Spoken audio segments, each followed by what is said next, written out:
西昆新碼頭不只是台南重要的漁業基地，用佇蚵仔養殖甲社會，周圍嘛擁有豐富的紅樹林、自然環境甲文化景點。近年來持續發展生態觀光甲水上設施，一步一步有了進展。不過，頂禮拜四開始，佇遮天課迪拜岸邊傳出大面積像油垢污染的白色浮物，冒濟濟死魚，甚至還有杜定的屍體，互當地經過小朋友攏講臭甲。這邊很臭。有看到什麼東西很臭？有看到魚。因為漁民出來哦，攏定看，這就是按迄個頂油流落來物件。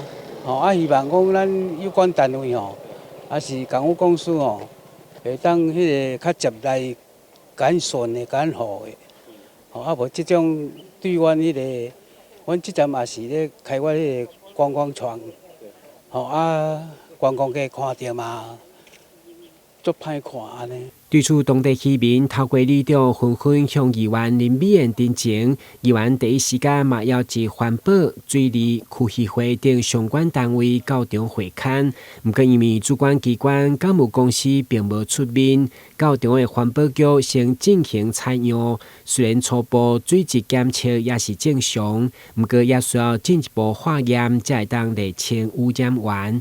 對此，議員當然希望海巡署加強巡查，嘛要求農業局督促港務公司盡速清除污染，並要求水利局了解監視民生用水的污染，趕緊找出真相。